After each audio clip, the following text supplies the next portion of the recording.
সকল ব্রজবাসীর শ্রীপাদ পদ্মে ভক্তিপূর্ণ প্রণাম জানাই। প্রেমের ঠাকুর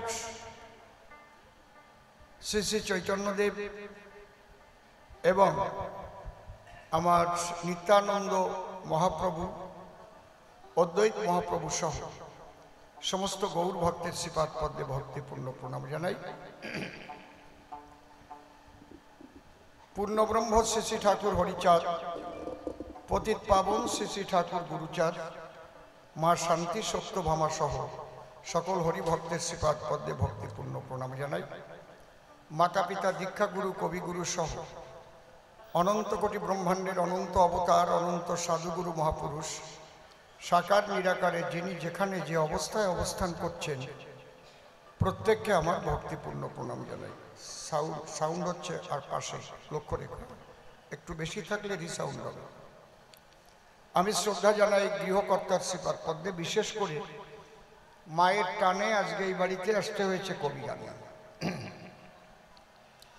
মা বলেছেন অসীম সরকারের গান শুনবে, এই জন্যে বিক্রম আমার সঙ্গে যোগাযোগ করেছিল। বিক্রম কোথায়? নাম বিক্রম, কিন্তু দেখলে মনে হয় না ওর কোনো বিক্রম আছে। আমি গান আরম্ভ করার আগে কাশ্মীরে যে পর্যটক যারা বড় আশা করে কাশ্মীর ভ্রমণে গিয়েছিল, আমার বড় বোনটা কেবল ফিরে এসেছে বাড়ি, ও ছিল কাশ্মীরে। নির্বিচারে যেভাবে উগ্রপন্থীরা, পাকিস্তানের উগ্রপন্থীরা তাদের গুলি করে মেরেছে এবং শুধু হিন্দু হওয়ার দোষে চেক করে করে মেরেছে কোনটা হিন্দু। আমি সেই আত্মার প্রতি শ্রদ্ধা জানাই এবং ঈশ্বরের কাছে প্রার্থনা করি, হে প্রভু তাদের তুমি পরম শান্তি দান করো। তবে জানি না ভারত সরকার আর কত ধৈর্য কত সহ্য দেখাবে। সনাতন ধর্মের মানুষ তো আমরা সহজে চাই না যে যুদ্ধ হোক।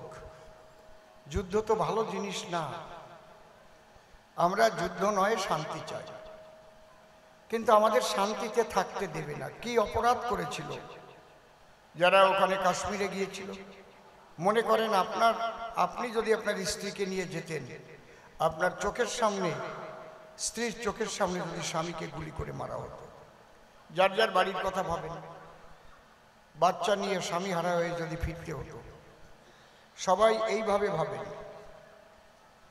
অপরাধ ছিল কি তাদের? কোনো অপরাধ নাই। একটা অপরাধ কেন? হিন্দু। এই জন্যে আমি একটাই কথা বলবো, সনাতন ধর্মের মানুষ আপনারা রাম ভক্ত হন, কালী ভক্ত হন, কৃষ্ণ ভক্ত হন, যে ভক্ত হন, হরিচাঁদের ভক্ত হন, নিজেরা বিভক্ত না হয়ে নিজেরা ঐক্যবদ্ধ হন, নিজেরা একটা প্ল্যাটফর্মে থাকেন। রাজনীতির জায়গায়, ধর্মের জায়গায় রাখেন। কে কাকে ভোট দেবে, কে কোন দল করবে, এটা আলাদা জিনিস, কিন্তু ধর্ম রক্ষা যখন করার কথা আসবে, আমার ধর্মের উপর যখন আঘাত আসবে, সবাই ঐক্যবদ্ধ হয়ে যেন তার প্রতিরোধ আপনারা করতে পারেন, এই সবার চরণে আমার প্রার্থনা থাকলো। খারাপ কথা বলিনি তো নাকি? ঠিক আছে তো? এইটুকু আপনাদের কাছে আমার প্রার্থনা, প্রাথমিক নিবেদন। তবে যেটুকু আভাস পাচ্ছি তাতে ভারত কমে ছাড়বে না, যুদ্ধ চলছে। পাকিস্তান গুলি চালানো আরম্ভ করেছে। আমেরিকা, রাশিয়া, ইসরায়েল, আরো শ্রীলঙ্কা, নেপাল যা আছে সমস্ত ভারতকে সমর্থন করেছে। এবং ইসরায়েল বলছে, আমেরিকা বলছে, দরকার হলে আমরা যুদ্ধে যোগদান করব। আমার মনে হয় আর দেরি না করে এই সন্ত্রাসবাদ একদম নিশ্চিহ্ন করা উচিত। পৃথিবী থেকে সন্ত্রাসবাদটাকে নিশ্চিহ্ন করা উচিত। মানুষ শান্তিতে বেঁচে থাকতে চায়, দুটো খেয়ে পড়ে, তাই না? কেন এসব সন্ত্রাসবাদ হবে? মানুষ মারবে, মানুষ খুন করবে, ঘর জ্বালাবে, ঘর থেকে টেনে বের করে খুন করবে, এগুলো কেন হবে? সে যে ধর্মের মানুষ, যার মধ্যে এই সন্ত্রাসবাদ আছে, সমস্ত সন্ত্রাসবাদকে ধ্বংস করা উচিত বলে আমি মনে করি। আমরা হচ্ছে মহাপ্রভুর ভক্ত, হরিনাম করি, আমরা হরিচাঁদের ভক্ত, হরি বলে গড়াই, নামের মালা জপি। আমরা কি মারামারির মধ্যে যাই বলেন?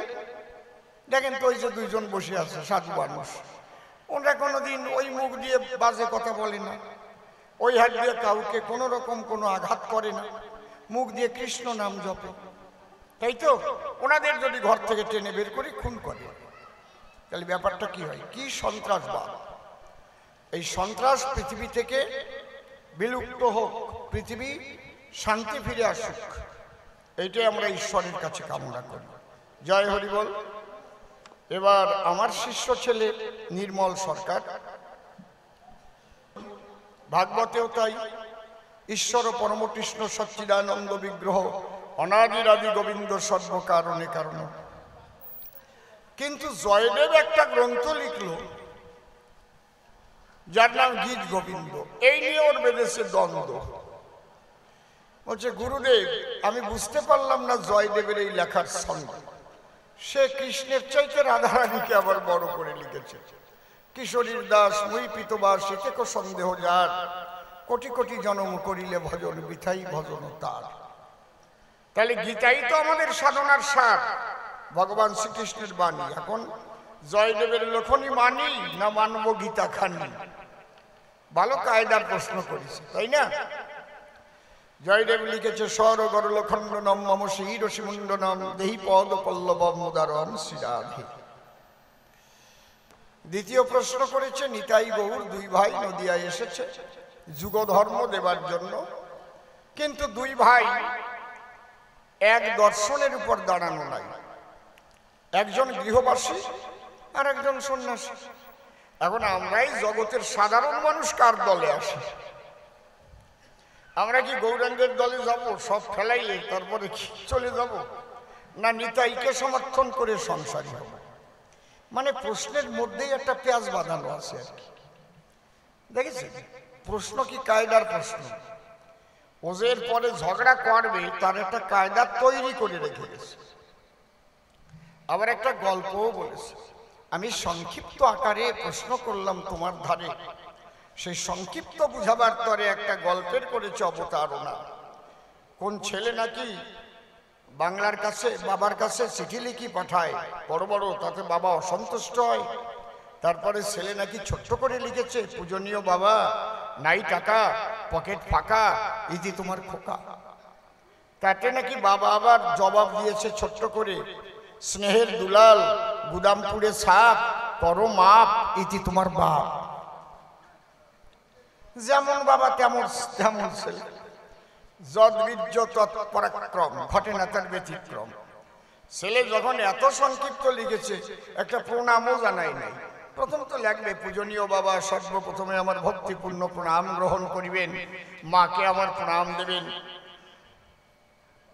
আমার পরীক্ষা আগত, তাই কিছু টাকার প্রয়োজন, বাবা একটু তাড়াতাড়ি করে পাঠিয়ে দেবেন। হয়ে গেল। পূজনীয় বাবা, নাই টাকা, পকেট ফাঁকা, ইতি খোকা। এ কি চিঠি? এটা বিশ্রী ব্যাপার না? সংক্ষিপ্ত ভালো, কিন্তু এত সংক্ষিপ্ত ভালো? হ্যাঁ, দুই বন্ধু পার্কে গিয়ে গল্প করছে, এই তোর বউ কেমন? বলে আমার বউ দারুণ বউ, মারাত্মক ভালো বউ, অসম্ভব ভালো বউ, মানে ভালোর চাইতেও ভালো বউ। বাড়ি গেলে আগে দেয় আমার জামার বোতাম খুলে, তারপরে ভাত মাখাইয়ে থালে, আমি না খাইতে চাইলেও ঢুকাই দেয় গালে। কত রকম। ঠান্ডার সময় গরম জল এনে আমার পায়ে দেয় ঢেলে। আচ্ছা, বলে আমার বউ তো ভালো না। কেন? কিচ্ছু করে না, বোতামও খোলে না, ভাত বারবার চাইলেও দেয় না, কথাই বলে না। ওই পাড়ার কিরণের সাথে ঘোরাঘুরি করে। কয় তোমার বউরে তুমি ডাকতে জানো এখনো? ছোট করে ডাকতে হয়। কিরকম? বলে আমার বউয়ের নাম হচ্ছে ওই সুচিত্রা, আমি আমার বউরে ডাকি শুনছ সুচি, কোথায় গেলে সুচি? আমার বউ খুব আনন্দ পায়, অসুচি হলেও আমি কই সুচি।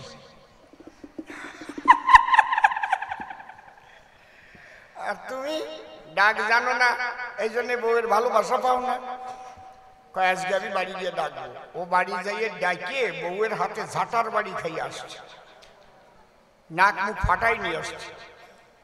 যখন পরের দিন পার্কে গেছে বলে তোর নাক মুখ ফাটানো কেন? বলে তোর জন্যই তো। কেন? তুই শিখাই দিছিস, ছোট করে ডাকছিস। তোর বউয়ের নাম সুচিত্রা, তুই ডাকছিস সুচি। আমার বউয়ের নাম বিচিত্রা, আমি ডাকছি ও বিসি। আমার বউ কয় আমি তোর বিসি, তোর এইবার ঝাঁটার বাড়ি দিছি, তোর জন্য এই ঝাঁটার বাড়িটা খালাম।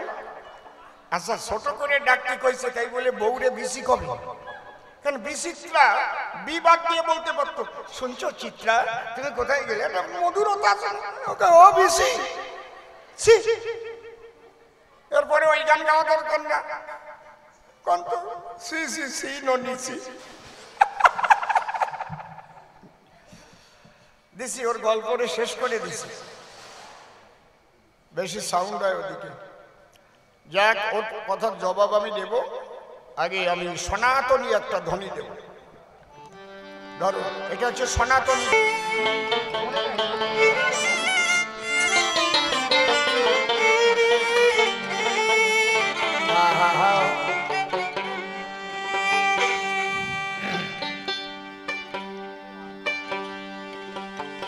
ও সে হরি বলে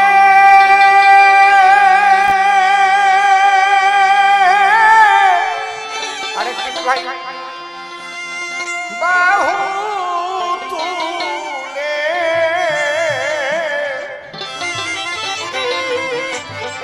ভাসবে ভাসবে জীবের গানে গানে নাম বিলায়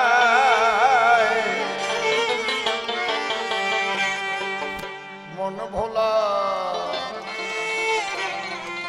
গৌরাঙ্গ এলো সোনার নদী।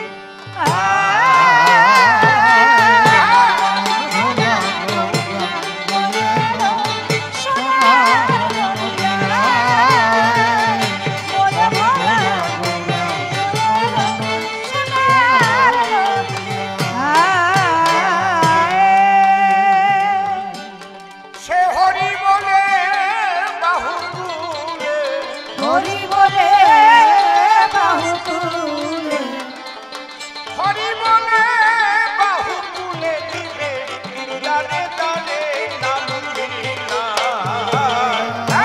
ওরে ভোলা গৌরাঙ্গ এলো সোনার নদিয়া। ওরে ভোলা গৌরাঙ্গ এলো সোনার নদিয়া। ব্রজে ছিল ব্রজ রাখা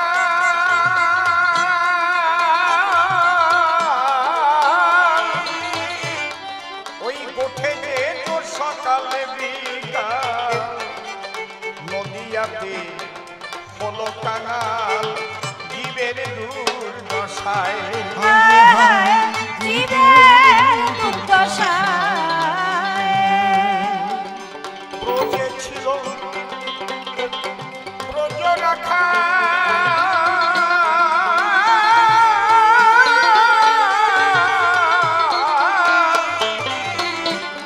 ওরে গোঠে যে তোর সকালে বিকাল নদিয়াতে হলো কাঙাল জীবের দুর্দশায়।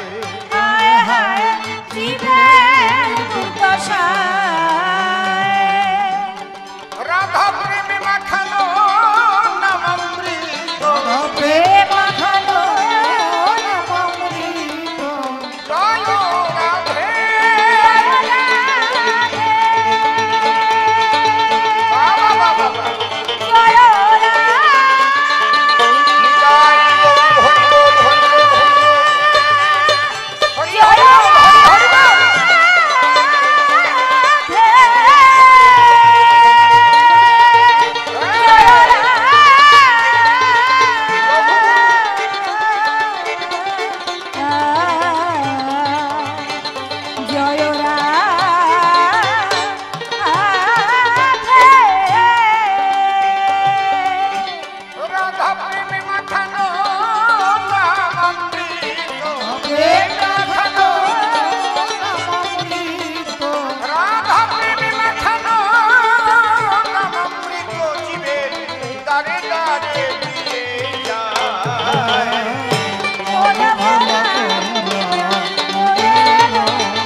যারা ছিল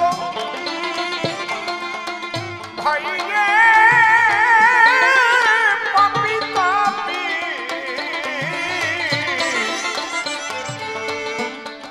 যারা ছিল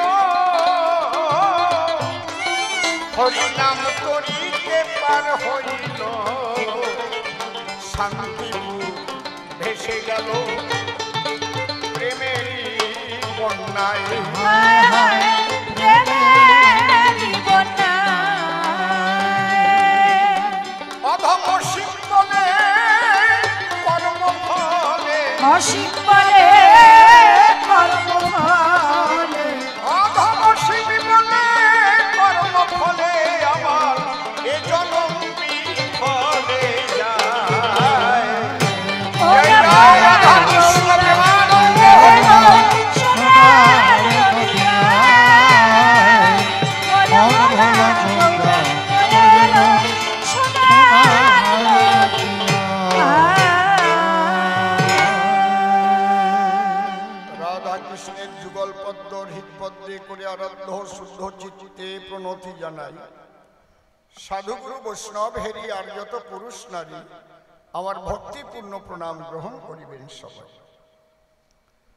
মানুষকে প্রণাম দিলে সে প্রণাম ঈশ্বরে মিলে, সর্বশাস্ত্রে তাহার প্রমাণ পায়। কবি চণ্ডীদাস যিনি উচ্চকণ্ঠে বলেছেন, তিনি সবার উপর মানুষ, সত্য তাহার উপর নাই। স্বামী বিবেকানন্দ একই কথাই দিয়েছেন আনন্দ। উচ্চকণ্ঠে ঘোষণা করেছেন, বিশ্ব চরাচর বহুরূপের সম্মুখে তোমার ছাড়ি কোথা খুঁজিছ ঈশ্বর।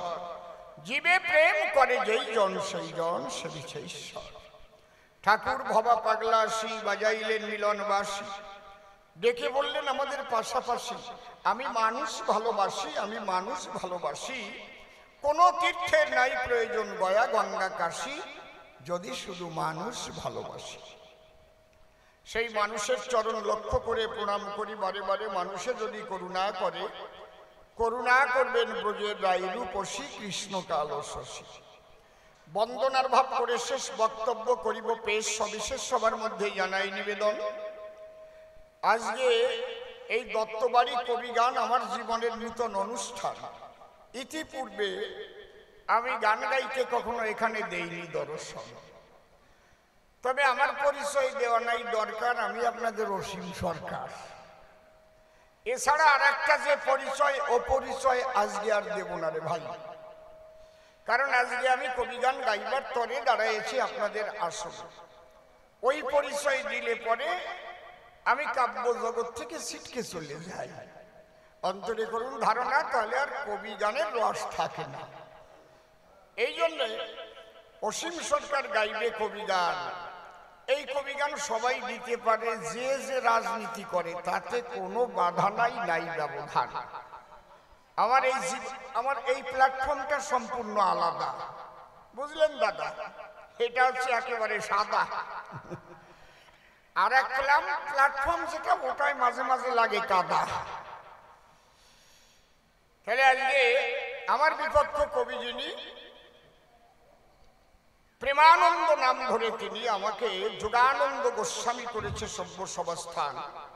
দুটি প্রশ্ন করে গেছে কাব্য বাসরে, এবার আমার দিতে হবে সমাধান। একটু সাইডে সাউন্ড হচ্ছে, কিসে তুমি একটু দেখো। ওই এটা তোমার কানে তো আমার আগে বাজা উচিত। এইবার প্রথম প্রশ্নের জবাব দিতে বাসনা আছে আমার চিতে, সুধী সতে করিবেন শ্রবণ। প্রশ্ন করেছে দান, জয়দেব রাধারানীকে বড় করল কেন? কারণ আমরা পড়েছি গীতা খান স্বয়ং ভগবান, সেখানে তার উপরে আর তো কেউ নাই, তাই না? সর্বধর্মান পরিত্যাজ্যং মাম একং শরণং ব্রজ, অহংকার সর্ব পাপেভ্য মোক্ষয়িষ্যামি মা শুচি। বাবা শোনো, বাবা প্রেমানন্দ, সুন্দর তোমার প্রশ্নের ছন্দ, কিন্তু প্রশ্নের মধ্যে কেমন একটু আইসটে আইসটে গন্ধ। কারণ তুমি যে ভালো করে বোঝো নাই, এটা আমি বুঝতে পেরেছি হয়ে গোসাই। শোনো, লেখা আছে শাস্ত্রের পাতায় যে কৃষ্ণ প্রাপ্তির পথ বহুবিধ আশয়, কোন পথ পথে পরিপূর্ণ কৃষ্ণ প্রাপ্তি হয়। কৃষ্ণ যে সর্বশক্তিমান, জয়দেবতা অস্বীকার করতে যাবে কেন? কিন্তু সেই কৃষ্ণকে যদি পেতে হয়, রাধারানীর করুণা না হলে কৃষ্ণ পায় না কেউ কোনো কালে। জয়দেব এই কথাটাই বলেছে তার গ্রন্থের পাতায়। কেন? যে কৃষ্ণ সর্বশ্রেষ্ঠ, কৃষ্ণ হচ্ছে জগতের ইষ্ট, তাকে পেতে গেলে রাধাকে করতে হবে তুষ্ট। কি কারণ? কৃষ্ণ প্রেম করেছিল বৃন্দাবনে রাধারানী এবং সখী সনে। প্রেম করতে গিয়ে মদন মোহনে রাধার কাছে হার মেনে যায়। বলছে শতকোটি গোপিনীতে কৃষ্ণের না হয় কাম নির্বাপন, রাধা অঙ্গ পরশ মাত্র কৃষ্ণ মদন মোহন। বৃন্দাবনে অপ্রাকৃত নবীন মদন, কাম বিষ কাম গায়ত্রী যাহার উপাসন। তাহলে রাধার কাছে হয়ে দেনা, তাইতে পড়লো সেরাতে না, এটা তুমি বোঝো না? তাহলে রাধার কাছে প্রেম করতে গিয়ে হার মানলো কি কারণ? এমন কি প্রেম রাধার ছিল যেখানে ভগবান সর্বশক্তিমান হয়ে হেরে গেল? এইটা আগে দরকার জানা। রাধা প্রেমটা ব্যাখ্যা করে লিখেছে শাস্ত্রের ভিতরে, চারটে শব্দ প্রয়োগ করেছে আমার শাস্ত্রের পাতায়। কি? রাধা প্রেম হচ্ছে অহৈতুকী, অকামনা, রাগাত্মিকা, বেদাতীত। অহৈতুকী বলে কারে? একমাত্র কৃষ্ণকে পাবার হেতু ছাড়া জাগতিক আর কোনো কিছু পাবার আকাঙ্ক্ষা থাকে না যার ভিতরে। আমি শুধু কৃষ্ণকে পেতে চাই, কৃষ্ণ নাম করতে চাই, কৃষ্ণ ভক্ত সঙ্গ করে যেন প্রেম বন্যায় ভেসে যায়। এই যে হেতু শূন্য অবস্থায়, কোন হেতু শূন্য? জাগতিক কিছু পাবার হেতু শূন্য। এখানে বলছে অন্যান্য অভিলাষিতা শূন্য জ্ঞান কর্মদানাবৃতং আনুকূল্যেন কৃষ্ণানুশীলনং ভক্তির উত্তমা। তাহলে উত্তম ভক্তি বলে কারে? অন্য কিছু চাওয়া পাওয়া থাকে না যার ভিতরে। আমরা বেশিরভাগ মানুষ যারা গিয়ে মন্দিরে কিংবা হরিবাসরে কান্নাকাটি করে মানত করে খুশি হই। কেউ 19 বছর করছে, বিয়ে থাকে ঘরে বউ নিয়ে, কিন্তু সন্তান সন্ততি হয় নাই। যদি দেখেন নগরুকড়ায় নাম কীর্তন হয়, সেখানে গিয়ে দুইজনে গড়াগড়ি দেয়, আবার মানত করে বলে তাই যদি রাধা গোবিন্দের করুণায় আমাদের ঘরে একটা সুসন্তান হয়, আগামী বছর আমরা 1 কুইন্টাল চাল দিতে চাই। এরকম আছে না? কারো হয় অম্বলের ব্যারাম, ব্যারামে মোটে পায় না আরাম। যেখানে হয় হরিনাম, সেখানে গিয়ে আবার মানত করে। তো আপনারা করেছেন দর্শন, ঠিক কিনা? কারো বড় মেয়ে আসে ঘরে, বিয়ে দিতে পারে না তারে, তাও গিয়ে মানত করে। তাহলে তারা কিন্তু ভগবানকে চায় না। কেউ ব্যবসা বাণিজ্য যাতে ভালো হয় তার জন্য পূজা দেয়, ওই কালীঘাটে গিয়ে ডালা দেয়, আসে না নাকি? এরা ভগবান চায় না, এরা চায় জাগতিক জগতের কোনো কিছু।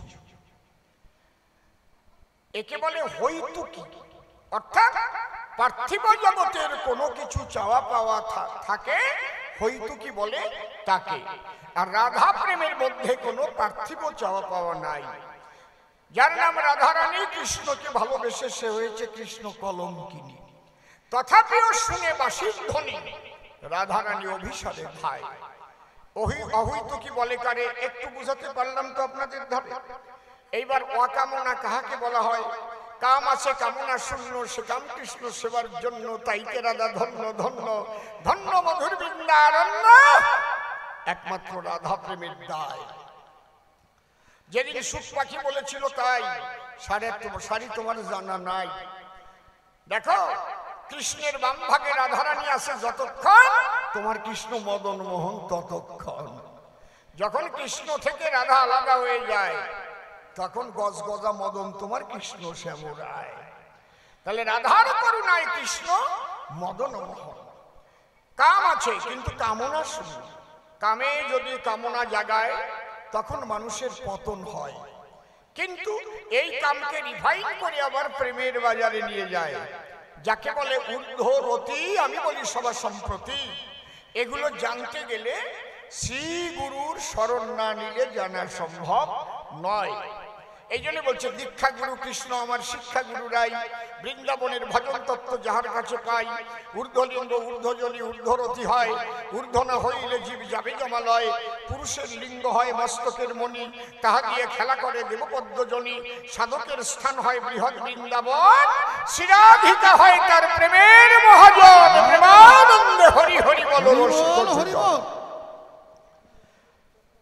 আজকে বাড়ির মধ্যে কবি গান, আজে বাজে কথা হবে না সভাস্থান। বিশুদ্ধ বৈষ্ণবীয় তত্ত্ব নিয়ে আলোচনা হবে সবার ঠাই। চুপ করে থাকেন সবে, একদম বৈষ্ণব সাহিত্যের চূড়ান্ত তত্ত্বগুলো আজকে আলোচনা হবে, যার উপরে আর বৈষ্ণব সাহিত্যের কোনো আলোচনাই নাই, ওখানেই শেষ। তাহলে এই অকামনা বলে কারে, কাম আছে কামনা নাই অন্তরে, সে কাম কৃষ্ণ সেবার তরে। আর কি রাগাত্মিকা আর বেদাতীত। রাগাত্মিকা কারে কয়, এ খুব কঠিন বিষয়। আমার বন্ধুর সুখের জন্য যদি আমার নরকেও যেতে হয় তাতে আমার কোনো আপত্তি নাই। সেই জায়গায় আমার বন্ধু যদি সুখ পায়, ও বন্ধুরে আমারে কাদায় যেন তুমি থাকো সুখে। এই অনুরাগী ভক্ত যারা যদি চোখের সামনে নিজের ছেলে মরে গেছে দেখে তারা, তথাপিও কখনো তারা মায়ার কান্না এক ফোঁটা কানবে না মশাই। তারা ডেকে বলবে, ঈশ্বরের ঠাই তোমার যাতে ভালো লাগে তুমি করো তাই। প্রমাণ কোথায় পাই? শিবাসঙ্গনে। যেদিন পঞ্চতত্ত্ব এক সনে করে হরি নাম সংকীর্তন। শিবাসের ছিল একটা 3 বছরের ছেলে, সে মরে গেল মায়ের কোলে। এদিকে মহাপ্রভু শিবাস, গদাধর, অদ্বৈত, নিত্যানন্দ তারা কিন্তু হরি নামে ভাসে চোখের জলে। যার বাড়িতে মহাপ্রভু নাম কীর্তন গায় তার ছেলে ঘরে যদি মারা যায়, শিবাসের স্ত্রী মনে মনে ভাবে কি করে গিয়ে স্বামীর কাছে কবে ছেলেটা মারা গেছে, একটু মনিটর দিত। তবুও ধীরে ধীরে গিয়ে বলে স্বামীর কানের ধারে, শুনছ ছেলেটা 3 দিন ছিল জ্বরে, হঠাৎ গেছে মরিয়ে। শিবাস স্ত্রীর মুখ বন্ধ করে বলছে, চুপ। ওখানে 2টো লাইন লেখা আছে চৈতন্য চরিতামৃতের পাতায়, যদি পারেন পড়ে দেখেন। একটা দিন আমি বোবা হয়ে গেছিলাম ওই 2 লাইন পড়িয়ে। একই প্রেমের কথা। শিবাস বলছে, পুত্র বলে কাঁদিলে প্রিয়ে পুত্র হারাইবে, কৃষ্ণ বলে কাঁদো তোমার পুত্র ফিরে পাবে। যদি কাঁদতে হয় কৃষ্ণ বলে কাঁদো, পুত্র বলে নয়। কি প্রেম! অনুরাগী ভক্ত যারা এই জগতে বিচরণ করে তারা রাগাত্মিকা ভাব, রাগাত্মিকা প্রেমের স্বভাবের কয়। বেদাতীত কারে বলে?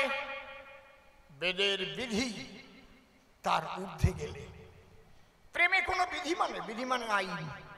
ভারতীয় দণ্ডবিধির 302 ধারায় ফাঁসি দেওয়া হইল। বিধি মানে আইন দিয়ে বাধা রয়, যেই কাজ করলে পরে তার এই সাজা হয়, তাই না?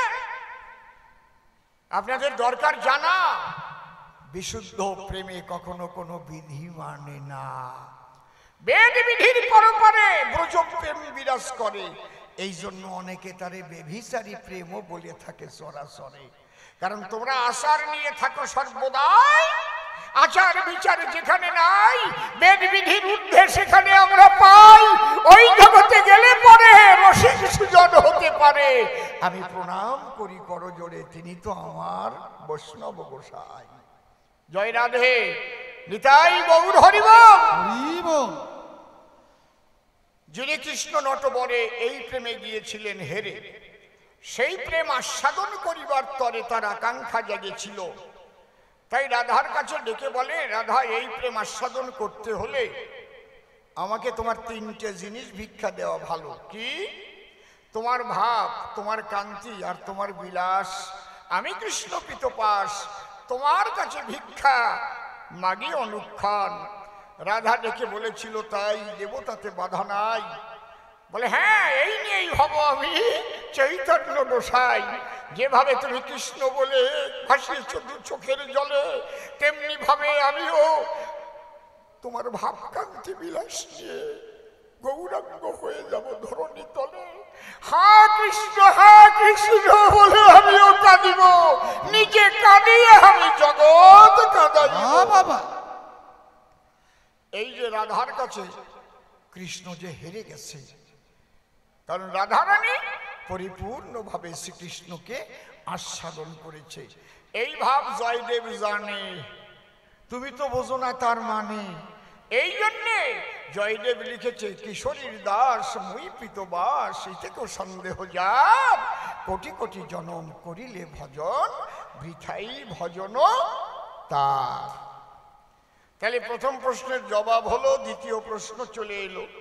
দ্বিতীয় প্রশ্ন করেছে সবার ঠাই যে নিতাই চাঁদ বিয়ে করে এসে থাকলো সংসারে, আর সন্ন্যাস নিলেন চৈতন্য গোসাই। তুমি একটু বলো ভেবে, কলির জীব কার দলে যাবে? শোনো, যদি তুমি কলির জীবের কথা বলো, তাহলে কলির জীব যারা সংসার ধর্মই করবে তারা। কলির জীবের পক্ষে সন্ন্যাস গ্রহণ করা সম্ভব কবু নয়। এই জন্যে লেখা আছে শাস্ত্রের পাতায়। কোন শাস্ত্রে? বিশ্বাস করবেন না আমার মুখের কথায়। কি লেখা? বলছে 5টা জিনিস বর্জিত রয়। লেখা আছে মার্কণ্ডেয় পুরাণের পাতায়। অশ্বমেধ, গোবালম্ব, সন্ন্যাস, পলপৈতৃকং, দেবরেণ, সুতোৎপত্তি, কলৌ পঞ্চ বিবর্জয়েৎ। কলিতে অশ্বমেধ যোগ্য নাই, গোমেধ যোগ্য নাই, সন্ন্যাস নাই। অশ্বমেধ, গোবালম্ব, সন্ন্যাস, পলপৈতৃকং, পল মানে মাংস, পিতৃশ্রাদ্ধে মাংস দেওয়া কলিতে নাই। দেবরেণ সুতোৎপত্তি, দেবর দিয়ে সন্তান উৎপাদন করা, এটা কলিতে নাই। অশ্বমেধ, গোবালম্ব, সন্ন্যাস, পলপৈতৃকং, দেবরেণ সুতোৎপত্তি, কলৌ পঞ্চ বিবর্জয়েৎ। এই জন্য এখানে একটা প্রশ্ন থেকে যায়, তাহলে মহাপ্রভু শাস্ত্রের বিধান অমান্য করে তিনি কেন সন্ন্যাসীর বেশ ধরে? নিতাই চাঁদ তো থাকলো সংসারে, তাহলে মহাপ্রভু তো শাস্ত্র অবমাননা করে, ইহাই তো প্রমাণ হয়ে যায়। এইবার একটা কথা আছে, বিশেষ বিশেষ মানুষ যারা বিশেষ কারণে বিশেষ কর্ম করে থাকেন, তারা বিশেষ মানুষ বিশেষ কারণে বিশেষ সময় বিশেষ কর্ম করে, ওটা সবার জন্য নয়। যদি বলেন গৌরাঙ্গ মহাপ্রভু এমন কি বিশেষ কর্ম করেছিলেন, এইবার শুনে নেন। যে সময় গৌরাঙ্গ সন্ন্যাসে গেল, সেই সময় বাংলার অবস্থাটা কি ছিল? কথা বলিস না বাবা, বাবা কথা বলো না, বসে শোনেনি জানি তো না। 700 বছর আগে বলি সবার পুরো ভাগে এই বাংলায় কিন্তু একটাও মুসলমান ছিল না, একজনও ছিল না। তাহলে মুসলমান হলো কারা? এই যে আক্কাসউদ্দিন মন্ডল, হায়দার বিশ্বাস, হান্নান আলী শিকদার, আমাদের সমাজের মানুষ যারা, এই হিন্দুরা ইসলাম ধর্ম করেছিল গ্রহণ। তার কারণ ছিল, কি কারণ ছিল? ব্রাহ্মণ্যবাদী, এইটা ছিল একটা বড় ব্যাধি। আমাদের সমাজের যারা উচ্চবর্ণ বলে দাবি করে, তারা উচ্চবর্ণ নিম্নবর্ণ বলে কিছু হয় না। আমাদের বেদে কথা কয় না, বেদে বলছে যে জন্মেন জায়তে শূদ্র, জন্ম মাত্র সবাই শূদ্র। জন্মেন জায়তে শূদ্র, শূদ্র মানে কোনো জাত না, শূদ্র মানে অজ্ঞান। জন্মে কি মানুষের জ্ঞান হয় নাকি? হ্যাঁ, লেখাপড়া যদি কোনোদিন আমি না শিখি, তা সামনের বছর যদি একটা বই পুস্তক দেখি, আমি তো ভাববো যে তেলা পোকা পায়ে কালি মাখাই হাইটে গেছে, আমার যদি অক্ষর জ্ঞান না হয়। তাহলে জন্মে ন জায়তে শূদ্র, সংস্কার দ্বিজোচ্যতে, দ্বিজ মানে জন্মপ্রাপ্ত হওয়া। যখন একটা ছেলে পেলে লেখাপড়া শিখলো, তার আলাদা একটা জন্ম হলো। যে যতই উন্নত হলো, ততই দেখবেন তার জ্ঞানের পরিধি বেড়ে যায়, ঠিক কিনা? তাহলে জন্মে ন জায়তে শূদ্র সংস্কার দ্বিজোচ্যতে, বেদ পাঠেত ভবেদ বিপ্র। বেদ পাঠ করার অধিকার যখনই জন্মায়, তখন তার বিপ্র বলে হয় পরিচয়। কি সুন্দর আমাদের বেদের কথা! কেন? এটা জানা দরকার। কথা বলবেন না আপনারা সবার ভিতর, আমার দিকে তাকান, শুনলে পরে কবি গান বাড়ে কিন্তু অনেক জ্ঞান। আজকাল তো আমরা ভাবি যে পৈতা নিলেই সে ব্রাহ্মণ। এটা কোনোদিন সনাতন ধর্মে লেখা নাই, কোনো জায়গায় কেউ দেখাতে পারবেন না। পৈতাটার নাম হচ্ছে যোগ্যসূত্র, যোগ্যতা অর্জন করে তারপরে ওটা পড়তে হয়। আমি যদি যোগ্যতা অর্জন না করি, আমি একটা পৈতা পড়ি, হবে? তাহলে ব্যাপারটা কি হবে? এই যে ব্যাপারটা, তাহলে জন্মেনও যাইতে শূদ্র সংস্কার দ্বিজোচ্চতে, বেদ পাঠের ভবের বিপ্র স্বর বেদাঙ্গ না জানিলে, বেদ মন্ত্র উচ্চারণ করতে গেলে দেশের অকল্যাণ হয়। কারণ বেদের সব কয়টা মন্ত্র, একটাও শ্লোক নয়। মন্ত্র যদি ভুল উচ্চারিত হয় সংস্কৃত, তাহলে দেশের অকল্যাণ হয়। ছোট্ট একটা উদাহরণ দিচ্ছি, দেখবেন ঢাকাইলা মানুষ যারা উপারে ঢাকা বাড়ি ছিল কিংবা বরিশাল, স উচ্চারণ করতে পারে না তারা। স হুই না যা বেটা, কোন হানে যাস? ঠিক কইছি না বে? ঠিক কইছি কথা কোন নাকি? ঠিক তো নাকি? তো বাড়ি কোন হানে কয় না? এক পণ্ডিত, ঢাকাইয়া পণ্ডিত, ওনার মেয়ে বিয়ে দিয়েছে, এখন জামাই ওনারে গিয়ে প্রণাম দিচ্ছে। স্ত্রীকে নিয়ে বাড়ি যাবে, মনে মনে ভাবে শ্বশুর মশাইকে একটা প্রণাম দেই। তাই শ্বশুর মশাই উনি তো সংস্কৃতে পণ্ডিত বটে, ওনার মনের মধ্যে একটা ভাবনা ওঠে, তাহলে আমি বাংলায় মোটে আশীর্বাদ করবো না, আমি আশীর্বাদটা সংস্কৃতে করি, তাহলে বুঝবে আমার পাণ্ডিত্য আমার জামাইও ঠিক পাবে।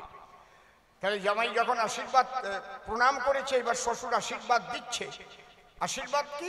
100 বৎসর আয়ু হোক। এর সংস্কৃত কি? শতায়ু ভব। শতায়ু ভব। ওনার তো স উচ্চারণ হয় না, উনি কয় হতায়ু ভব। হতায়ু মানে আয়ু হত হয়ে যাক, মেয়েটা তাড়াতাড়ি বিধবা হয়ে যাক। কি যন্ত্রণা, জামাই মরে যাক। হ্যাঁ হ্যাঁ, কায়দা আছে, অত সোজা না। তুমি শতায়ুর জায়গায় যখন হতায়ু বলিবে, আয়ু কিন্তু তোমার হত হয়ে যাবে। এই জন্যে সর্ববেদাঙ্গ না জানিলে বেদ পাঠ করা তার কি চলে? তখন তারে বিপ্র বলে। আর ব্রহ্ম জানাতি স ব্রাহ্মণ, যিনি সাধনার দ্বারায় ব্রহ্মকে জানতে পেরেছেন বসুধায়, সে যদি মেথরের সন্তান হয় তথাপিও ব্রাহ্মণ বলে প্রণাম করি তার পায়। জন্ম হোক যথা তথা, কর্ম চাই ভালো, কর্মের দ্বারাই জলে জীবের আভ্যন্তরীণ আলো। এই জিনিসটা যেদিন থেকে ম্লান হয়েছিল, তখন থেকেই সনাতন হিন্দু ধর্মের অধঃপতন এলো। এই জন্য দলিত, পতিত, লাঞ্ছিত, বঞ্চিত মানুষ যারা এই ব্রাহ্মণ্যবাদীদের কাছে প্রচন্ড ভাবে অত্যাচারিত হয়েছে, তাই মুসলিম ধর্ম গ্রহণ করেছিল তারা। এই সময় সচির তনয় আমার গৌর সুন্দর মনে মনে ভাবলেন, তাই সমাজে দুটো জিনিস আমি দেখতে পাই। একটা হচ্ছে কি, প্রচুর দলিত সম্প্রদায়ের মানুষ মুসলমান হয়ে যাচ্ছে, আর একটা প্রচুর যুবকদের মায়াবাদী সন্ন্যাসীরা ঘর সংসার ছাড়াই নিয়ে তাদের সন্ন্যাস ধর্ম দিয়ে সনাতন হিন্দু ধর্মের সর্বনাশ করে দিচ্ছে। তাদের প্রেম ভক্তি নাই, তারা বলে ব্রহ্ম সত্য, জগৎ মিথ্যা। তারা কৃষ্ণ মানে না, রামচন্দ্র মানে না, ভক্তির সাধনা জানে না। নিরাকারবাদী মায়াবাদী সন্ন্যাসী যারা, এই জন্য চিন্তা করলেন শচীর চারা, আমি যদি ঘরে বসে এখন বিষ্ণুপ্রিয়াকে নিয়ে থাকি রঙ্গরসে, তাহলে তো এদের উদ্ধার করা হবে না। এই জন্য মহাপ্রভু কি করিলেন? তিনি কিন্তু প্রেম এবং নাম প্রচারের জন্য সন্ন্যাস নিয়ে বাইরে বের হলেন। বুঝতে পারছেন কি বলছি? এবং বিষ্ণুপ্রিয়ার মতো গৃহিণী ছিল বলে অত সহজে যেতে পেরেছিলেন জগন্নাথ মিশ্রের ছেলে। ওই রকম সহধর্মিনী না হলে যাওয়া কিন্তু অত সহজ ছিল না। একে বলে সহধর্মিনী। এই জন্যে শচীর নিমাই যিনি সন্ন্যাস গ্রহণ করলেন, তিনি প্রথমে হুঙ্কার ছাড়লেন, ব্রাহ্মণ, ক্ষত্রিয়, বৈশ্য, শূদ্র কেন নয়, যে কৃষ্ণ তত্ত্ববেত্তা সেই বৈষ্ণব হয়। শূদ্র বৈষ্ণব হবে। তিনি কি বললেন ডেকে, শোনো তোমরা সর্বলোকে, হারি মুচি ডোম চণ্ডালে মিলাইয়া এক দলে প্রেমানন্দে বাহু তুলে কৃষ্ণ নাম কীর্তন। মুচি হইয়াও শুচি হয় যদি কৃষ্ণ ভজে, শুচি হইয়াও মুচি হয় যদি কৃষ্ণ ত্যাজে। বুঝতে পারছেন কি বলছি? তাহলে স্বয়ং মহাপ্রভু যিনি জীব উদ্ধারিতে সন্ন্যাসের বেশ নিয়ে সাথে ঘর থেকে বের হয়ে গেলেন তিনি।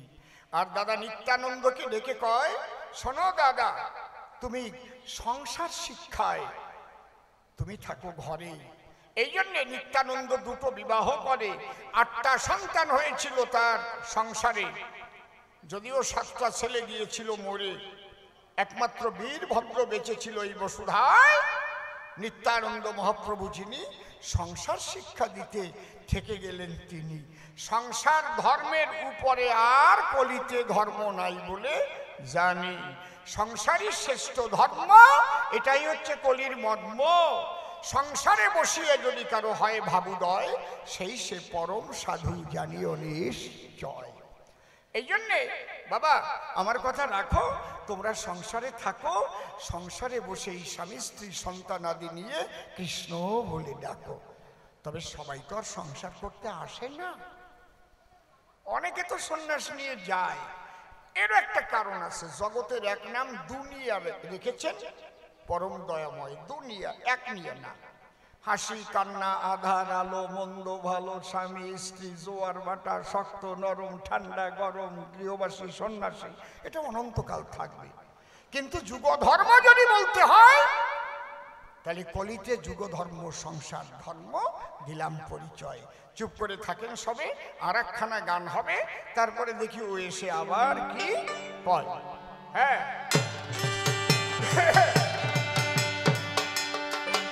জয় রাধে।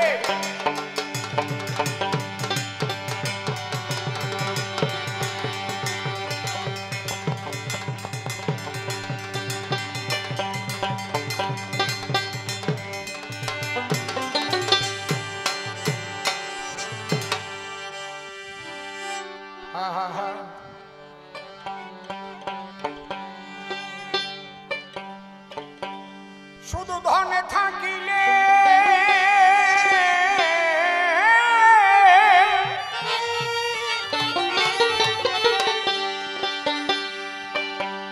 শুধু ধন থাকিলে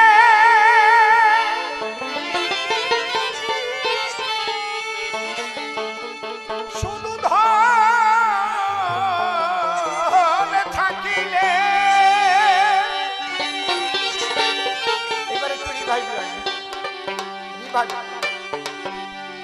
শুধু ধনে থাকিলে সে হয় না ধনী।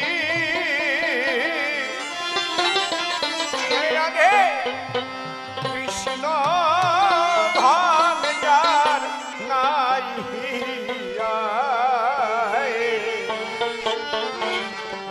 কে বা ধনী আর কে বা গরিব বোঝা বড় না। হরি হরি বলো, হরি হরি বলো।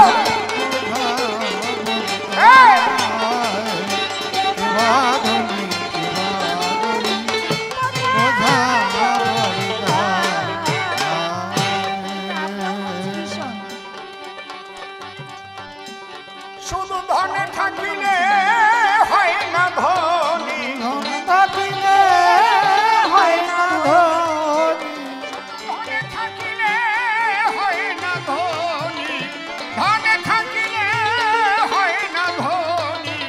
কৃষ্ণ ধন যার নাই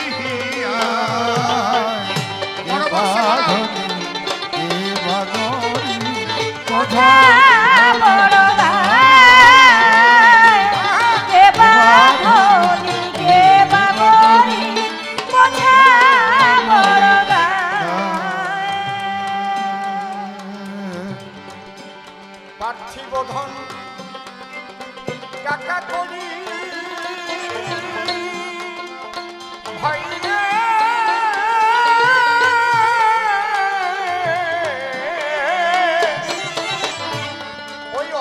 সম্পদ বিষয় বাড়ি, যেতে হবে একদিন সকল ছাড়ি লইয়া বিদায়।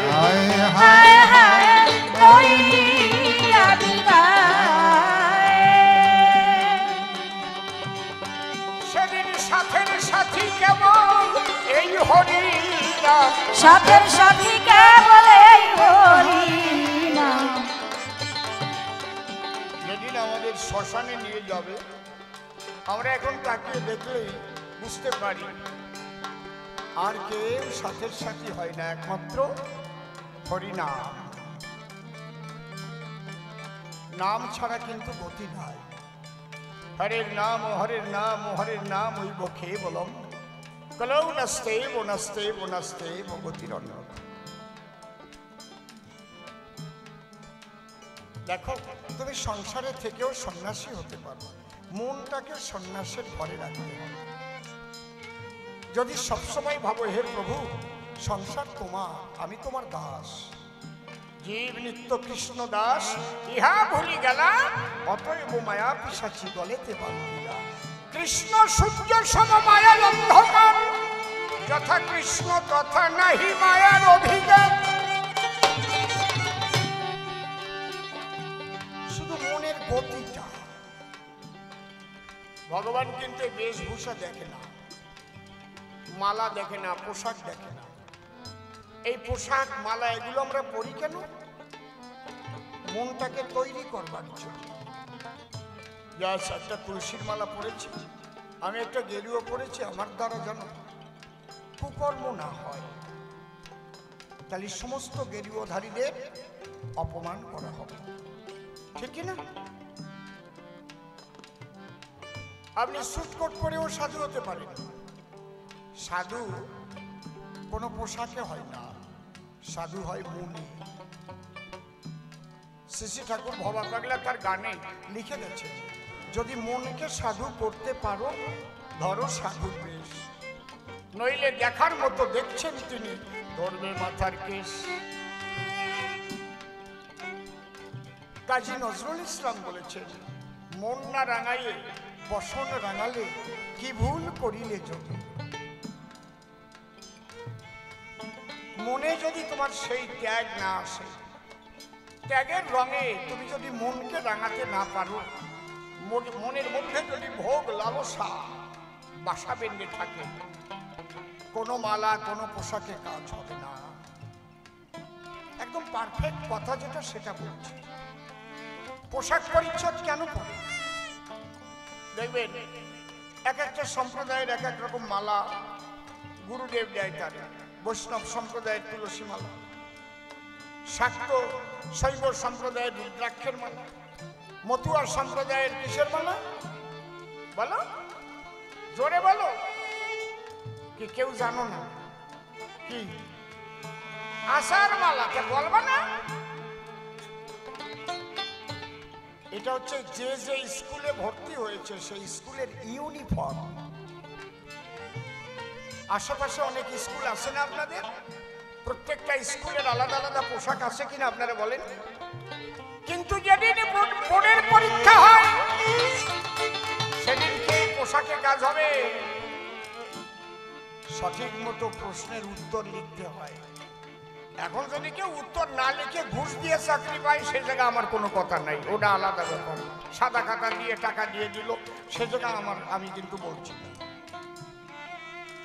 এরকম অসৎ বৃত্তি যদি হয় সেগুলোর আলোচনার বিষয় না, তাই না?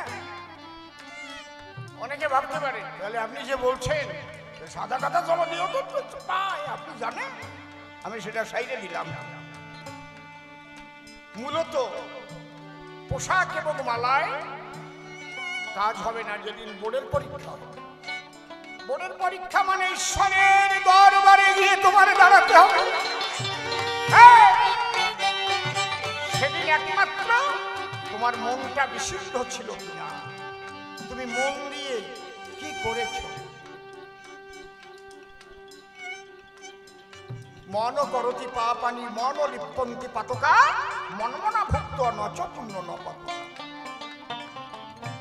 আমাদের গ্রিক দার্শনিক গেটে সাহেব বলেছেন he is the greatest fighter, তিনি সবচেয়ে বড় যোদ্ধা।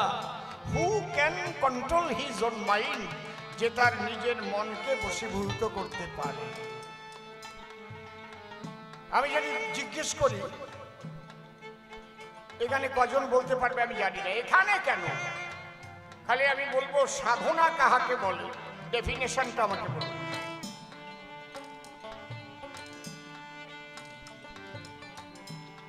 কয়জন বলতে পারবেন? বলতে পারবেন সাধনা কাহাকে বলে? আমি ডেফিনেশনটা চাইছি। যেমন ভাষা কাহাকে বলে? যাহার দ্বারা আমরা মনের ভাব প্রকাশ করিয়া থাকি তাহাকে কি বলে? ভাষা বলে। বাংলা ব্যাকরণ কাহাকে বলে? যে পুস্তক পাঠ করিলে বাংলা ভাষা শুদ্ধভাবে লিখিতে পড়িতে ও বলিতে পারা যায় তাকে বাংলা ব্যাকরণ বলে। ঠিক এইরকম ভাবে আমাকে সংজ্ঞা দিয়ে বলুন সাধনা কাহাকে বলে? কতজন নেটাই নেবেন? এ তো কোনোদিন শুনি নাই। সাধনা কাহাকে বলে?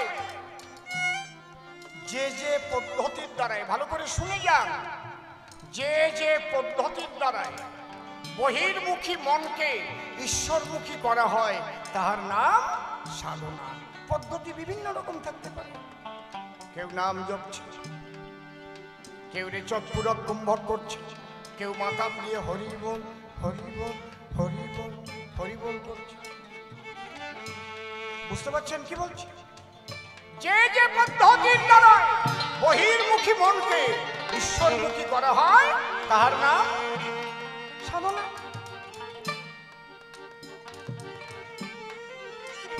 তাই তোমার মনটাকে তৈরি করতে হবে।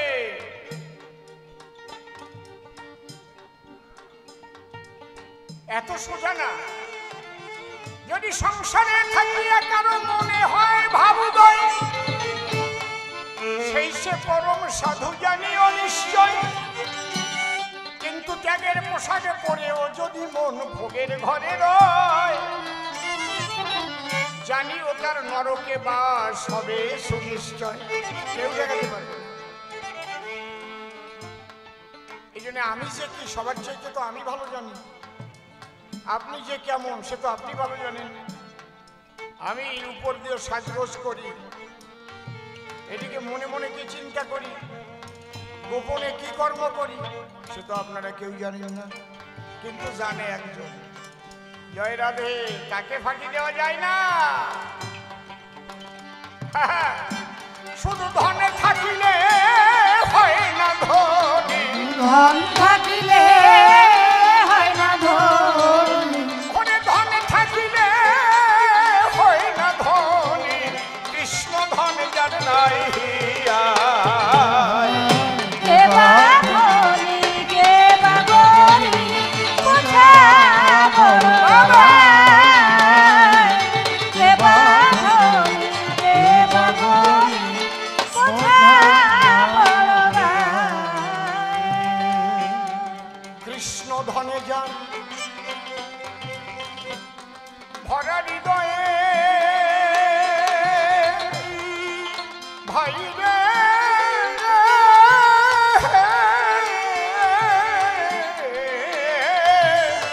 আরে বলুন, সে যে বড় ধনীর কামায়, তার সঙ্গে কার তুলনা হয় সারা বিশ্বময়।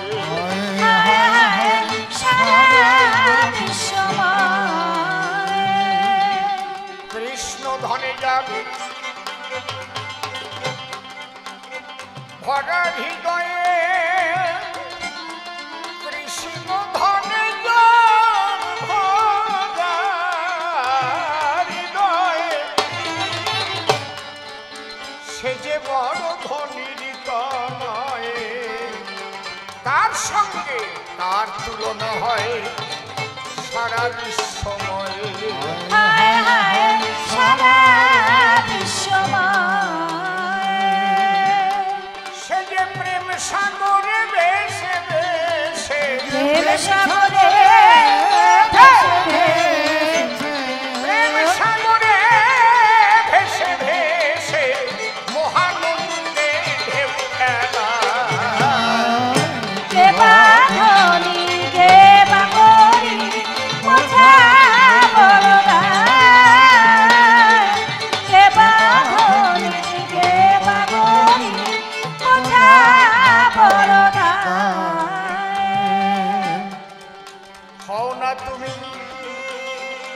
মুচির রাজা ভাই রে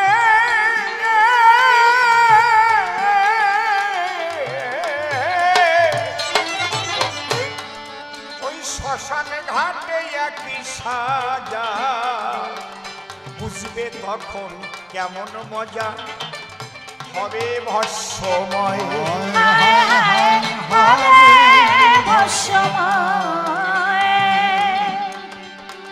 সবচাইতে আশ্চর্য হচ্ছে প্রত্যেকটা মানুষ মারা যাবেই এইটা তার মনে থাকে না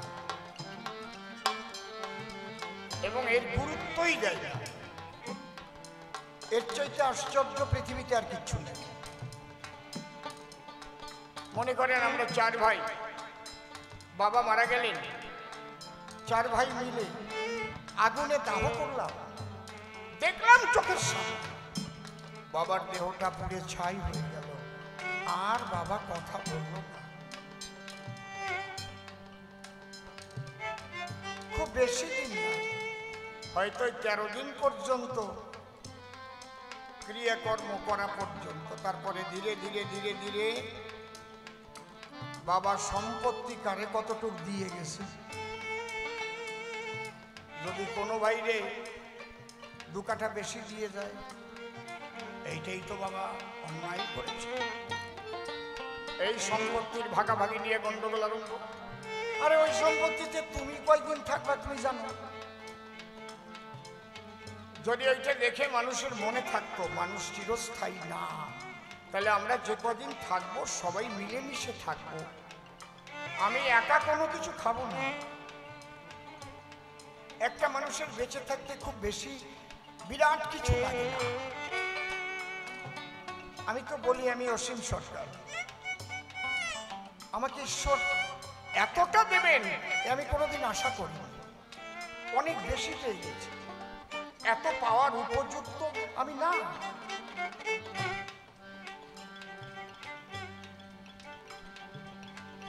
কিন্তু যদি আরো আশা থাকে, আরো চাই, আরো চাই, আরো চাই, তাহলে চাই মাছ ধরা চাই, ওর মধ্যে ঢোকার কায়দা আছে, বেরোবার কায়দা নাই। হ্যাঁ, তারপরে মিশনে লাগবে সিবিআই। কথা বোঝা গেল কি? খুব বেশি লাগে না। আপনারা অবাক হয়ে যাবেন, আমি প্রতিজ্ঞা করেছিলাম যে ওপার বাংলা থেকে আসা উদ্বাস্তু সম্প্রদায় যারা, যেদিন আমি সংবিধানে লেখা দেখেছিলাম যে 1948 সালের 19শে জুলাইয়ের পরে আসতে সংবিধান সবার কাছে আসে, গুগলে সার্চ করেন, এক্ষুনি দেখেন, গুগলে সার্চ করে বের করেন, যার ইন্টারনেট আছে, আমি যা বলি সেই কথাটা বলেন, বেরিয়ে আসবে এক্ষুনি। শুধু লিখবেন principal act of citizenship 1955 to close on close B foreigner act. মোবাইলে রেকর্ডিং করেন, আমি বলে দিচ্ছি, দেখেন ওতে পরিষ্কার লেখা আছে 1948 সালের 19শে জুলাইয়ের পরে যেসব বিদেশিরা ভারতে প্রবেশ করেছে ভারতের অনুমতি না নিয়ে, অর্থাৎ পালিয়ে অথবা পাসপোর্ট করে এসে ভিসা শেষ হয়ে যাওয়ার পরে স্বদেশে ফিরে যায়নি, এরা সবাই ইললিগ্যাল মাইগ্রেন্ট, অবৈধ অনুপ্রবেশকারী। এরা কোনোদিন ভারতের নাগরিকত্বের জন্য আবেদনও করতে পারবে না, পাওয়া তো দূরের কথা। সেই দিন প্রতিজ্ঞা করেছিলাম যদি কোনোদিন এই মানুষগুলোর নাগরিকত্ব সুরক্ষার সঠিক ব্যবস্থা করতে পারি, সেদিন বাড়িতে এসি লাগাবো, তাই না হলে আমি এসি ঘরে থাকবো না, বাড়িতে এসি এখনো লাগাইনি। আমার বনগা একটা 3তলা বাড়ি, পালপাড়া একটা 3তলা বাড়ি, গিয়ে দেখবেন কোনো ঘরে এসি আছে নাকি? এই বাবুর বাড়ি এসে একটু এসি দিয়েছে আমাদের, তাও আমি বন্ধ করেছি, আমি বললাম লাগবে না আমার, তারপরে 27-এ চালাই দিয়েছি। কি বাবু, আমি মানা করেছিলাম না? আপনারে কইছি, আমি কই নাই আমার এসি লাগবে না, লাগবে না বলছি তো, আমার এসি লাগবে না। মুখ দিয়ে বললে হবে না কথা, আচরণে দেখাতে হবে। মানুষকে সত্যি সত্যি ভালো হতে হবে, এত সোজা না। শ্রী শ্রী ঠাকুর অনুকূল চন্দ্রের একটা বাণী আছে, ধর্ম যদি না ফুটলো তোর সংসারের প্রতি কর্মে, বাতিল করে রাখলি তারে কি হবে সেই ধর্ম। তুমি পথ দিয়ে হেঁটে যাচ্ছ, কলা খেতে খেতে কলার চোখলাটা রাস্তার উপর ফেলে দিয়ে চলে গেলে, এটা অধর্ম। কারো পায়ের নিচে সে হয়তো এত চিন্তা নিয়ে হেঁটে যাচ্ছে, তার স্ত্রীর শরীর খারাপ, টাকা নেই, কোথায় পাবো, ওই কলার চোখলা সে দেখেনি, পায়ের নিচে কলার চোখলাটা পড়ে গেল, মালাই চাকিটা ভেঙে গেল। তুমি অধর্ম করেছিলে। ধর্ম অত সোজা না রে বাবা। কোন একটা মানুষের যদি তোমার দ্বারায় এতটুকু ক্ষতি হয়, তাহলে তুমি ধার্মিক না? এত সোজা।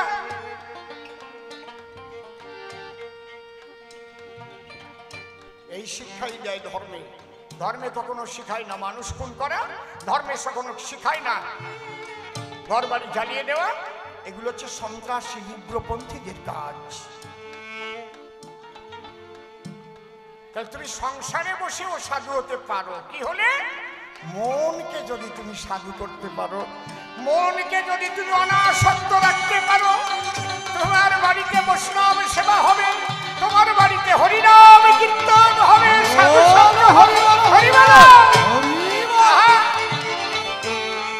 এই গৃহই বৃন্দাবন হয়ে যাবে, আনন্দময় পরিবেশ হবে। হও না তুমি উজিরি রাজা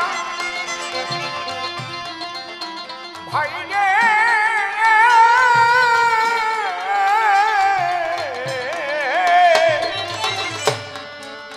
শ্মশান ঘাটে একটি সাজা, বুঝবে তখন কেমন মজা হবে ভস্মময়।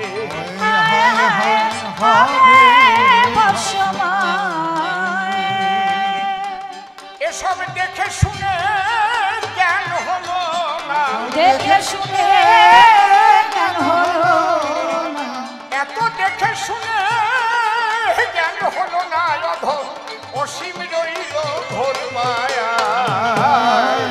কে বাঁধনি কে বাঁধনি বোঝা বড় না, কে বাঁধনি কে বাঁধনি বোঝা বড় না। দুইখানা প্রশ্ন করেছিল আমার শিষ্য এসে, আমি তারে জবাব দিলাম দাঁড়াইয়ে রসা ভাসি। যেমন প্রশ্ন তেমন জবাব গো,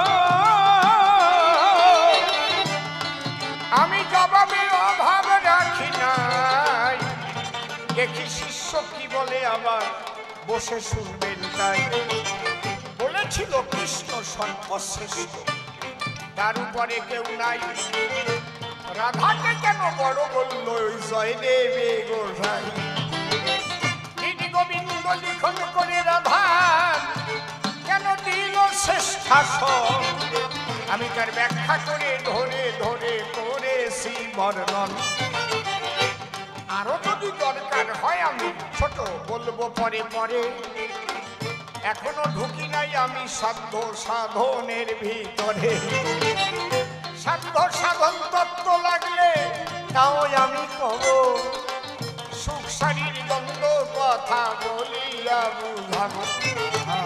দ্বিতীয় প্রশ্ন করেছিল আমার, আমি জানতে চাই দুই দিকেতে গিয়েছে দু ভাই গৌরার নিগাই। গৌরাঙ্গ গেলেন সংসারে ফেলে গো, আর নিতাই রইলেন ঘরে। কোনটা ধরে সাধনা করবে এই নারী নরে? কলিজীবে সংসারের উপরে অন্য ধর্ম নাই। গার্হস্থ ধর্ম পালন করো পবিত্র হয়ে সবাই। লয়ে নিজ নারী ব্রহ্মচারী সচ্চরিত্র রবে, হাতে কাম মুখে নাম সদা সত্য কথা কবে। পরসতী পরপতি কবু না স্পর্শিবে, তুমি না ডাকিলে হরি তোমারে ডাকিবে। সত্যবাদী জিতেন্দ্রিয় হইবে কোজে, না থাকুক তার ক্রিয়াকর্ম হরি তুল্য সে। সাধনে জগতে যেতে গেলে আমার কথা লবে, আগে সত্য কথা মুখ দিয়ে তোমার উচ্চারণ করতে হবে। মিথ্যা কথা কহিলে হয় না তার সাধনার ভজন। সে সন্ন্যাসী হোক সংসারী হোক সন দিয়ে মন। সত্যনিষ্ঠ আগে হও, রক্ষা করো পিতৃধন। বেভিচারে বারে বারে যেন ঘটে না মরণ। সেই মরণ থেকে বাঁচতে হলে শ্রীগুরুর কাছে যাবে। বাঁচার সন্ধান তোমাকে ওই শ্রীগুরু ধন দেবে। এই সংসারে থাকিয়া সৃষ্টিকে রক্ষা করে যে জন পবিত্রভাবে সংসার করতে পারে, সত্যনিষ্ঠ হয়ে করিলে পালন, আর যদি রক্ষা করে রাখে পিতৃধন, তার মধ্যে মহাভাবের হইবে উদয়। ঘরে বসে কৃপা করবেন হরিদয়াময়। এটা হরিচাঁদ ঠাকুরও বলে গেছেন তাই। আমার নিতাই চাঁদ দেখাইয়েছে, মিথ্যা বলি নাই। তাহলে প্রথমবারে আর তবে আমি বলবো না। এইবার আমি শুনে লব তাহার আলোচনা। দেখি এসে কোন ভাবে সে কোন কোন কথা কয়, কোন ভাবের ভাবধারা সে উঠাই নিয়ে নয়। যেভাবে প্রশ্ন আমায় করেছিল দান, ভাব বুঝে সভা মাঝে দিলাম সমাধান। তত্ত্ববাণী সুন্দর আজ হয়েছে এই সভা। সভাখানায় বসেছেন যত দেবী দেবা। মনোলভা সভাখানা করি দর্শন। বাড়ি নয় আজ হয়েছে ওই ভক্ত বৃন্দাবন। উলুধ্বনি হরিধ্বনি আনন্দ বন্ধা। প্রতি বৎসর যেন এই বৃন্দাবন হয়। নিবেদন করে গেলাম গোবিন্দেরই পাই। প্রতি বছর হয় যেন এখানে মধুর বৃন্দাবন। আমাকে ডাকলে এসে দল নিয়ে দেব দর্শন। আর কয়দিন বেঁচে থাকবো আমার জানা নাই, যেন শেষ দিনগুলো সাধু সঙ্গ করে যায়। যেভাবে রাখো হরি মনে আসে ভাবো, শেষ নিঃশ্বাস ত্যাগ পর্যন্ত হরি কব। তোমার এইটুকু আশিস আমি মঠে যাই। আর তারে বেশি বলে প্রয়োজন নাই। যাক চলে বেশি বলে কিবা প্রয়োজন। প্রথমবারের ভাব আমি করি সমাপন। এরপর শিষ্য সভাতে আসিবে, তার ভাবের কথাগুলো বুঝাই বলিবে। তবে বাবা তোমারে আমি একটু করে দিলাম, মানা অত জোরে দাবলি আমারে দিয়ে না। আমি তো বুড়ো মানুষ, তুমি যুবক ছেলে, ঠিক থাকতে পারি নাকি? অত বড় দাবলি দিলে